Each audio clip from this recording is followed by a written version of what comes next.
Back to our channel friends. मैं आप सबका अपने चैनल स्टॉक्स फॉर लाइफ पे बहुत स्वागत करता हूँ। TfL family definitely members, stock market में ऐसे बहुत सारे स्टॉक है जो लॉन्ग टर्म में मैसिव कंपाउंडर है। और गैस आपने देखा कि मैं मैक्सिमम जो वही स्टॉक कवर करता हूँ जिसके ऊपर मेरी कन्विक्शन लेवल सबसे ज़्यादा बिल्डअप होती है। और गैस कंसिस्टेंट कंपाउंडर की खास बात यह है कि लॉन्ग टर्म में आपके पैसे थोड़े कम बनाएंगे, लेकिन यस गारंटी के संग दोस्तों आपके वेल्थ में क्रिएशन जरूर करेंगे। बट इसी बीच में कैसा पता है कि स्टॉक मार्केट है, अनंत है, ऐसे बहुत सारे स्टॉक्स मेरे पास तो है लेकिन मैं उसको कवर नहीं करता हूँ। रीज़न क्या है? बिकॉज वो बहुत ही हाईली रिस्क वाली कंपनी होती है। मैं स्टडी करता हूँ, उसके बाद मेरी जब कन्विक्शन लेवल हाई होती है मैं आपसे ज़रूर डिस्कस करता हूँ। तो इसी बीच में गैस अगर आपको इस लेवल का स्टडी चाहिए जहाँ पे कोई भी स्टॉक आप फाइंड कर सके जो आने वाले कल का फ्यूचर हो, तो जी हाँ गैस आप स्टॉक को जिसको मैं कवर करने वाला हूँ उस पर अपने नज़र को बना सकते हैं। साफ है, एफ और डी ने भी गैस इस क्वार्टर में अपने स्टेक को बढ़ाया और मेरे हिसाब से गैस ये बहुत ही लॉन्ग टर्म में फ्यूचरिस्टिक बिजनेस मॉडल हो सकता है। तो अगर आप रिस्क टेकर हैं, अगर आप 10,000 15,000 20,000 निवेश करके लॉन्ग टर्म के लिए छोड़ना जानते हैं तो इस स्टॉक को दोस्तों मेरे हिसाब से आप ट्रैक एंड वॉच कर सकते हैं। इसको लेकर ये मेरी सेकंड वीडियो है, तो फटाफट डिस्कस करेंगे, बहुत ही कुछ सीखने को मिलेगा। चैनल फर्स्ट टाइम होंगे सब्सक्राइब कर सकते हैं इस तरह क्वालिटी कंटेंट को सबसे पहले एक्सेस करने के लिए। Now without dealing any four time let's begin.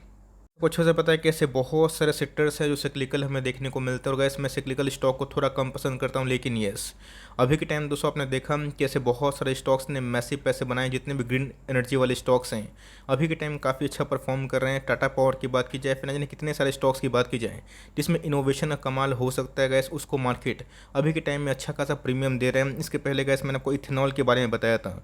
अभी इथेनॉल होता क्या है, कैसे काम करता है, इसके ऊपर गैस मैंने इसके पहले भी वीडियो बनाया था, लेकिन यस शॉर्ट बताना ज़रूरी समझता हूँ। तो यहाँ जितने भी शुगर मिल वाली कंपनी हमें देखने को मिलती है उनके तरफ से एक बाई प्रोडक्ट इथेनॉल इंक्रीज़ होता है, रिलीज भी होता है, जिसका दोस्तों अभी के टाइम हम लोग क्रूड के विकल्प में यूज़ ज़रूर कर रहे हैं। आपने देखा इसकी E10 का जो फार्मूला है ये बहुत ही हद तक इंडिया ने अडेप्ट कर लिया है। तो इंडिया की बात की जाए तो आने वाले कल में गैस E20 में जाना चाहते हैं। तो गैस इसका मतलब क्या होता है, 90% पेट्रोल और 10% एथेनॉल। तो ऑफकोर्स आपकी जो एफिशिएंसी है वही हमें होते हुए देखने को मिलेगी और इससे गैस हम लोग बहुत ज़्यादा जो इम्पोर्ट बिल है उसको ही बचा सकते हैं। तो बताइए कि 1 लीटर पेट्रोल की प्राइस की बात की जाए कितना है, वही 100-110 के आसपास हमें देखने को मिलता है। बट इथेनॉल की बात की जाए ये आपको 50-60 रुपये के आसपास देखने को मिलेगा। तो बहुत ही पॉकेट फ्रेंडली है। और गैस हमारा जो डिपेंडेंसी है लाइक आपको पता है जितने भी अरेबियन कंट्री से कुछ ज़्यादा ही है, बिकॉज हम लोग बहुत ज़्यादा जो इम्पोर्ट है वो करवाते हैं। तो आने वाले कल में गैस हमारा जो परिवहन मंत्री हैं उनकी जो कमिटमेंट है कि आने वाले कल में इंडिया को E20 अडेप्ट करना बहुत ही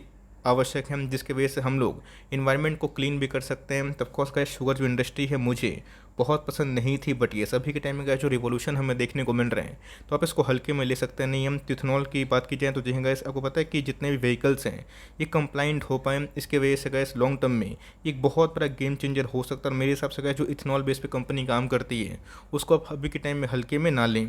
सर आप देखें जितने भी शुगर मिल एसोसिएशन है इंडिया को, जो गवर्नमेंट है गैस उनको अर्ज किया है कि इंडिया में जो एथेनॉल कंप्लाइंट जो व्हीकल्स हैं वो 100% के आसपास मैन्युफैक्चरिंग के लिए अलाउ करे, जिसके वजह से इंडिया धीरे धीरे स्लोली इसको अडॉप्ट कर पाएँ और लॉन्ग टर्म में जितने भी इको फ्रेंडली आपको पता है जो पोल्यूशन को रिड्यूस कर पाएँ और हमारी जो डिपेंडेंसी ऑन क्रूड को हटा पाएँ, इसका हमें बहुत ही अर्लीस्ट बेनिफिट मिल सकता है। तो ऑफकोर्स गैस मैंने क्या बताया कि कोई कोई इंडस्ट्री ऐसी होती है जो पहले तो कारगर नहीं थी, बट येस जो चेंजिंग एनवायरनमेंट की वजह से अभी वो फिट बैठ रही है। तो उन सब इंडस्ट्री में कौन कौन से की प्लेयर है जिसका लॉन्ग टर्म भविष्य इन सब मूव से उज्जवल हो सकता है, तो उन सबको ट्रैक करना हमारे लिए बहुत इंपॉर्टेंट ज़रूर है। मैं जिसके बारे में डिस्कस करने वाला हूँ, FIS और DIS दोनों ने ही अपने स्टेक को इस क्वार्टर में बढ़ा लिया है। इसके पहले गैस इसमें एक लंबा कॉन्सोलेशन फेज हमें देखने को मिल रहा है। 400 का लेवल का जिस दिन तोड़ा इसमें एक अच्छी खासी उछाल हो सकती है। ऐसा नहीं दोस्तों जो स्टॉक मुझे पसंद है आपको ये पसंद हो, आप मेरे व्यू से कंप्लीटली डिसएग्री भी कर सकते हैं। बट मैंने क्या बताया कि मेरे पास ऐसे बहुत सारे स्टॉक्स हैं जो मैं आपसे शेयर नहीं करता। रीज़न साफ बिकॉज सब हाईली रिस्क वाली कंपनी है। एक बार गैस मेरी कन्विक्शन बिल्ड होती है तो ही मैं आपसे नया नया स्टॉक शेयर करता हूँ। तो यस पुराने जितने भी गैस हमने स्टॉक डिस्कस किए हैं उन सब में अपनी होल्डिंग को कंटिन्यू करें, बाई ऑन डिप्स करें, एवरेजिंग करें, वॉट एवर यू वांट। लेकिन यस अगर आप कोई न्यू स्टॉक में एंट्री करते हैं तो मेक श्योर दोस्तों अपनी भी स्टडी खुद करें। ऐसा नहीं कि सिर्फ मेरी बात सुन के आप निवेश करते हैं। मैंने अपना पॉइंट ऑफ व्यू रखा कि मुझे क्या लग रहा है कि कौन सी इंडस्ट्री में आने वाले कल में फल फूल सकते हैं। तो जो इसमें अगर आप देखें वही फ्लैट कारोबार होता हुआ देखने को जरूर मिल रहे हैं। कल की बात की जाए बहुत बार कैसे इसने ब्रेकआउट देने की कोशिश की बट हर बार फेल हुआ, बिकॉज आपको पता है कि पिछले 6-8 महीना से स्मॉल कैप में ऐसे कोई बड़ी रैली हमें देखने को नहीं मिली और ये भी कैसे पिछले कुछ समय से रेंज बाउंड था। बट येस इनके गाइस जो नंबर्स हैं पिछले क्वार्टर में बहुत ही हिस्टोरिक वे में बहुत ही हाई ज़रूर थे। रीज़न है गाइस कि पिछले 5 साल में इसने अच्छे खासे पैसे बना के दिए। बस एक ही रीज़न वही है कि इथेनॉल का थीम। तो जो गाइस इथेनॉल के थीम में ये कंपनी काफ़ी काम कर रही है। बट गैस मेरी गाइस आपसे रिक्वेस्ट यही होगी कि समझदारी यही होगी कि Q1 के नंबर्स के बाद जो मैनेजमेंट ने कमेंट्री है ऑफ कोर्स उसको फोकस करे। बिकॉज अभी के टाइम में क्या जितने भी शुगर मिल वाली कंपनी है उसमें बहुत ही तेज़ी का माहौल पिछले कुछ समय से देखने को ज़रूर मिला है। कंपनी की बात की जाए तो जो कैसे मैं आपको हमेशा अप ट्रेंड वाला स्टॉक जनरली ज़्यादा बताता हूँ 99% केसेस में। लेकिन येस कुछ कुछ कंपनी ऐसी भी होती है जो पहले तो परफॉर्म नहीं करती थी बट येस अभी के टाइम परफॉर्म ज़रूर कर रही है। तो कंपनी का नाम अगर आप देखें तो पराज इंडस्ट्रीज लिमिटेड। नाम देख के भागने की ज़रूरत नहीं है। काम की बात बहुत ही इंपॉर्टेंट है। बिकॉज मैंने क्या बताया कि आप किसी का आइडिया तो बोरो कर सकते हैं लेकिन कन्विक्शन दूसरों को खुद ही बोरो करना होगा। तो पराज इंडस्ट्रीज़ की बात की जाए तो शुगर वाली कंपनी है। बहुत लोग काफ़ी नाराज़ हो जाएंगे कि सर कंसिस्टेंट कंपाउंडर नहीं है आप क्यों कवर करें। बट मैंने क्या बताया कुछ अपनी स्टडी भी होती है जिसकी बदौलत आप लॉन्ग टर्म में अच्छा खासा डिसीजन ले सकते हैं। तो 1985 के आसपास गठन वाली कंपनी है और उनके जो प्रेजेंस हैं वेरियस कंट्रीज़ में हमें देखने को मिलते हैं। और इथेनॉल प्लांट की बात की जाए तो इसका ऐसी सप्लायर भी है। आपको पता है कि सबसे ज़्यादा जो गन्ने की खेती होती है कहाँ पे होती है ब्राज़ील में। तो देखिए ब्राज़ील भी अभी के टाइम में इथेनॉल में एक बड़ा थीम उम्र की ज़रूर उठाया। लेकिन येस इंडिया की बात की जाए आप उसको फटकार नहीं सकते हैं। इंडियन गवर्नमेंट दोस्तों इथेनॉल को लेके बहुत ज़्यादा एग्रेसिव अभी के टाइम ज़रूर है। बात दोस्तों प्रोमोटर होल्डिंग की तो 32% के आसपास निकल के आती है। बात की जाए एफ की होल्डिंग की ये हमें 2 क्वार्टर से बढ़ते हुए देखने को मिल रही है। एफ की होल्डिंग की बात की जाए अभी के टाइम ऑलमोस्ट 16% के आसपास हो चुकी है।